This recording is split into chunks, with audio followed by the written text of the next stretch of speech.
प्रचंड गर्मी है और ऐसे में दूध में शरबत डाल के पीते हैं तो एक अलग ही जायका बन जाता है। और ये शरबत हमारे पास में दोनों तरह का है, एक शुगर फ्री भी है और एक शुगर के साथ वाला है।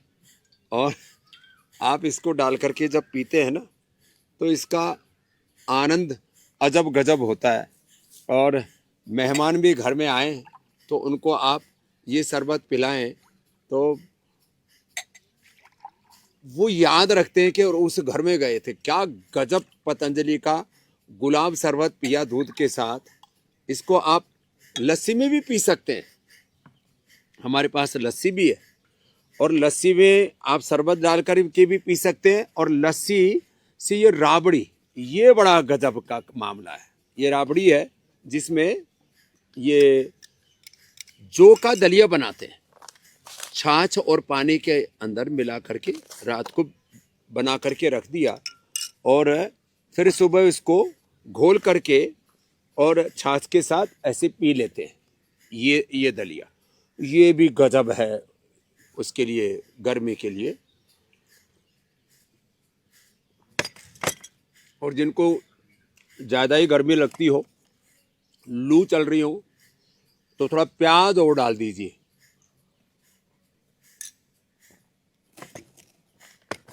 जैसे हम जौ का शरबत पीते हैं,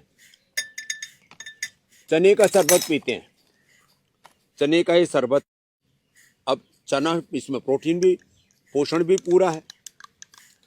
और इसमें थोड़ा सा प्याज डाल देते हैं, थोड़ा सा इसमें धनिया, थोड़ी सी हरी मिर्च और ये सब डाल देते हैं ना, तो इसका गजब तो टेस्ट हो जाता है। प्रोटीन भी पूरा, पोषण भी पूरा, और थोड़ा सा सेंधा नमक डाल दिया, थोड़ा सा नींबू ऊपर से डाल दिया, फिर तो इसका गजब स्वाद बनता है। तो गर्मियों के अंदर नींबू पानी पिए, गर्मियों में सत्तू पिए, गर्मियों के अंदर राबड़ी पिए, गर्मी के अंदर जो है ये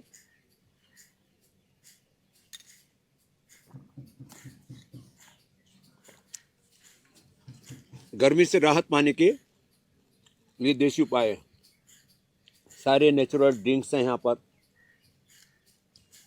बेल शरबत है, मैंगो शरबत है, मैंगो ड्रिंक है, मौसमी लेमन का है, ब्राह्मी शंखपुष्पी है, और एक अजब गजब है ये गोंद कतीरा है। गोंद कतीरा ऐसा होता है, मैं कहता हूँ सर्दियों में तो गोंद और गर्मियों में गोंद कतीरा। रात को भिगो देते हैं तो ऐसे गट्ठड़ जैसा तैयार हो जाता है। ये इसमें से 2 चम्मच भिगोया तो इतना सारा तैयार हो जाता है।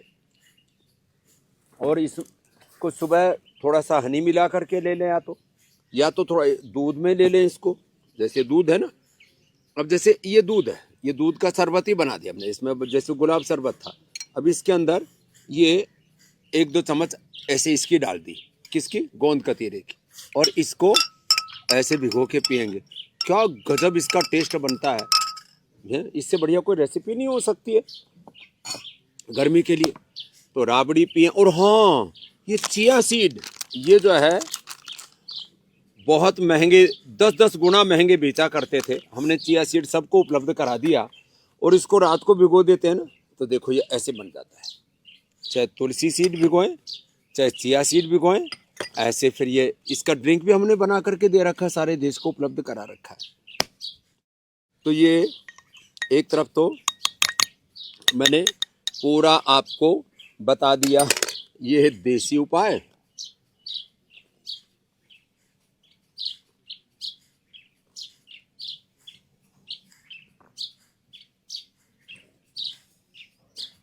हाँ,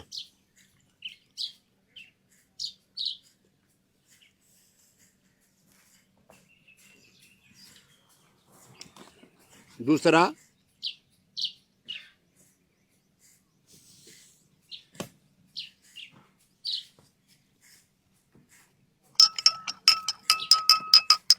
ये किसी को दान पुण्य करना पड़ेगा, और ये दान पुण्य कर दो भाई। हाँ, शरबत पिलाने से पुण्य भी मिलता है, लेकिन ये अपना सनातनी शरबत पिलाया करो। यही तो मत पिला तेरे को वजन घटाना, हाँ इसको दिखाओ। ये जो है आज पी लिया तो पी ले अब तो, हाँ पी ले कैसा लग रहा है?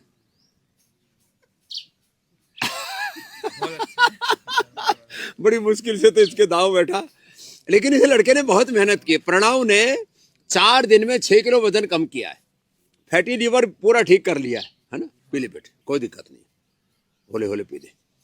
प्रणव ने 4 दिन में 6 किलो वेट कम कर लिया, फैटी लीवर ठीक कर लिया। सच में अच्छा लग रहा है मेरे को राजी करने के लिए। मैं घर पे भी पीता हूँ। हाँ तो गुलाब सर में तो ऊपर से गोंद कतीरा और मिला दिया ना, तो डबल टेस्ट हो गया इसका। हाँ, रख दे बेटा उधर। ये तो प्रणव देखो, ये बीमारियां गरीबी अमीरी नहीं देखती, ये तो समृद्ध परिवार का बच्चा है, ये भी समृद्ध परिवार का बालक है, जो है अवनीकांत बोहरा जी, ओडिशा से। इनके मित्र हैं, रिलेटिव हैं, तीर्थवासी जी। कौन से स्टेज का कैंसर था? थर्ड स्टेज का कैंसर ठीक कर लिया। और तुमने क्या क्या ठीक कर लिया? Cervical pain, gastric, cervical, gastric और बीपी शुगर। क्या था? शुगर कम हो गया। शुगर। और शुगर तो देखो इधर ये एक मजदूरी करता है, निर्माण का काम करता है, हाँ? रेलवे में काम करता है मजदूरी का, लेकिन इसको भी बेचारे को शुगर होगी। कितना इंसुलिन लेना पड़ रहा था? 15 यूनिट। मंडो का आसन करो इधर आओ। 15 यूनिट इंसुलिन। अब क्या हाल है? अब तो बिल्कुल नहीं ले रहा हूँ। अभी इंसुलिन बंद हो गई है। और क्रेटिनिन कितना था? 7.3। 7.3 से अब क्रेटिनिन भी 2.30 2.3 आ गया है अब। और ये 1 महीने में आ गया है।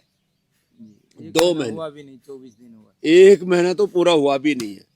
तो जब इतनी बड़ी विद्या अपने ऋषियों के अपने पास में है, न जाने क्यों हम इधर उधर की दर दर की हम ठोकरें खाते फिर रहे हैं और अपनी संस्कृति से,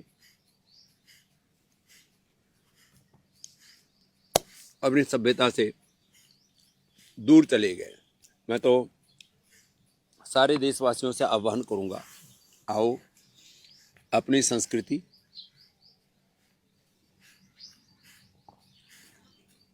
अपनी सभ्यता, अपना शरबत, अपनी ड्रिंक, इतनी बढ़िया बढ़िया चीजें हैं।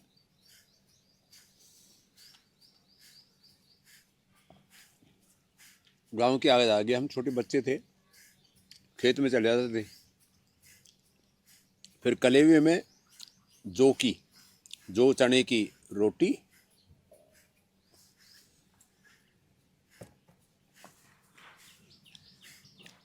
हाड़ी का कलेवा बोलते, कलेवा जाया करता, उसमें जाता था। तो खैर बचपन की याद आ गई। हमने ये सत्तू चने का, ये जो की राबड़ी, ये जो का दलिया बनाना इतना इजी नहीं है, इसके ऊपर बहुत मोटा छिलका होता है, उसको हटाने के लिए हमने करोड़ों रुपए की मशीन लगा रखी है। तुम तो सत्तू का उससे ऑनलाइन मंगाते हो, ले तेरे को आशीर्वाद ही दे दिया। ये तुम्हारे को आशीर्वाद है, जो का ये खाया करो दलिया, ये किडनी के लिए बहुत अच्छा है। जो का आटा और जो का दलिया, यही तुम्हारे लिए किडनी के लिए पथ्य है ना। और ये प्रणव ने तो खैर कमाल ही कर दिया।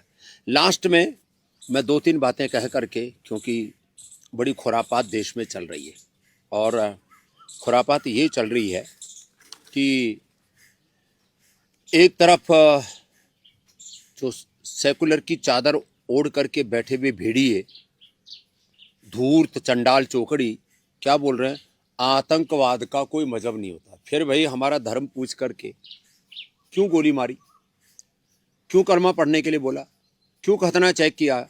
इसका मतलब आतंकवाद को भी मजहब से जोड़ दिया गया है लोगों ने, ये दिख रहा है ना। फिर दूसरी बात एक और कहना चाहता हूं, हम सनातन धर्मियों को एक बात समझनी पड़ेगी। सनातन के जितने भी प्रतीक हैं, सनातन का योग है, आयुर्वेद है, सनातन का सन्यासी है, सनातन के देवी देवता है राम कृष्ण शिव हनुमान दुर्गा सरस्वती पार्वती भवानी भगवती महिषासुर मर्दनी, उनको सबको गालियां दी जाती है। कभी किसी को देखा आपने ईश निंदा के नाम पर यदि किसी ने प्रॉफेट मोहम्मद साहब को और ईसा मसीह को जरा सा भी कुछ टिप्पणी भी कर दी ना, तो उसका जीवन खत्म कर देते हैं। ये बुरी हालत चल रही है। फिर कहते हैं सब धर्म महान है, तो फिर धर्मांतरण क्यों कर रहे हो भाई? सब धर्म महान है तो हिंदू धर्म तो सबसे प्राचीन धर्म है, सनातन धर्म तो हमारे लोगों को क्यों तुमने अभी भी हमारे देश के अंदर करीब 30 करोड़ लोगों को अपने से दूर कर दिया। यदि पिछले 500 सालों का हिसाब किताब देखें तो 100 करोड़ से ज्यादा हमारे सनातन धर्मियों को हमसे छीन लिएगा जबरन धर्मांतरण करा करके। और बात करते हैं कि स्वामी रामदेव के पास तो सामर्थ्य है। अरे तुम्हारे यहाँ तो फंडिंग होती है मिडिल ईस्ट से, तुम्हारे यहाँ तो फंडिंग होती है सनातन विरोधी और भारत विरोधी ताकतों के द्वारा। तुम तो विधायिका में भी, कार्यपालिका में, न्यायपालिका में भी, मीडिया में भी, फिल्मों में भी, हेल्थ सेक्टर में भी, एग्रीकल्चर में भी, इंडस्ट्री में भी, सब जगह टेरर फंडिंग करते हो, सब जगह फंडिंग करते हो। लैंड जिहाद में भी, लव जिहाद में भी, वोट जिहाद में भी, बिजनेस जिहाद में भी, सब जगह फंडिंग करते हो। एक बार हमने शरबत के बारे में कुछ बोल दिया था और भयंकर बवाला हो गया।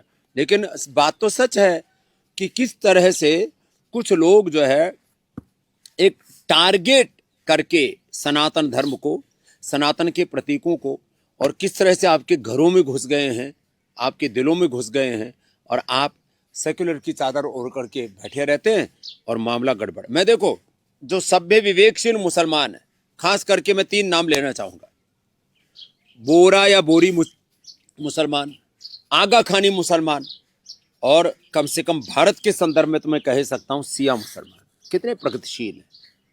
कोई लड़ाई झगड़े में आज तक मैंने किसी आगा खानी का, किसी बोरा मुसलमान का नाम नहीं सुना कि भाई वो आतंकवादी है। तो ये विवेकशीलता जो वोरा वोरी मुसलमानों में है, सिया मुसलमानों में है, जो आगा खानी मुसलमानों में है, और उसमें भी जो बेचारे सुबह से शाम तक मेहनत मजदूरी करके अपनी ज़िंदगी बसर कर रहे हैं, कुछ लोगों के दिमाग खराब कर दिए। अब मैं उसमें ज़्यादा नहीं बोलूँगा और नया कोई बखेड़ा और खड़ा हो जाएगा। लेकिन हम सारे देशवासियों को ये समझने की आवश्यकता है कि हम अपने सनातन के प्रतीकों को, और उसमें सबसे बड़ी जो सनातन जीवन पद्धति के बड़े 2-3 प्रतीक हैं, वो है योग है, वो है आयुर्वेद, वो है हमारी प्रकृति, हमारा आहार, हमारी संस्कृति, हमारे संस्कार, इनमें हम पूर्ण निष्ठा रखें और अपने प्राकृतिक तौर तरीकों से अपनी जिंदगी को संवार लें। तो फिर हमारे जीवन में कोई रोग नहीं होगा, कोई शोक नहीं होगा, कोई दुख, कोई दरिद्रता नहीं होगी, और सब योग करें। और मैं तो कहता हूँ हिंदुस्तान में तो सब हिंदू, मुसलमान, सिख, ईसाई सब मिलजुल कर कर रहे हैं, क्योंकि आज हमारे मजहब बदल गए, पूर्वज तो एक है, हमारी संस्कृति, हमारे संस्कार, हमारी सभ्यता तो एक ही है। तो ये एकता का पाठ भी हमें देश में पढ़ाने की जरूरत है। और जो इस देश को मजबूत बनाना चाहते हैं, सुबह सुबह घर से बाहर निकलें, योग करें और कराएं, तो बहुत सारी समस्याओं का समाधान हो जाएगा। गर्मी आ रही है, कई प्रकार की गर्मी देश में चल रही है। एक तो वातावरण की गर्मी है, एक राजनीतिक गर्मी है, एक मजहबी गर्मी है। मुझे लगता है इन सारी गर्मियों का भी समाधान हम सब मिलजुल करके रहेंगे तो हो ही जाएगा। तो आज इतना ही।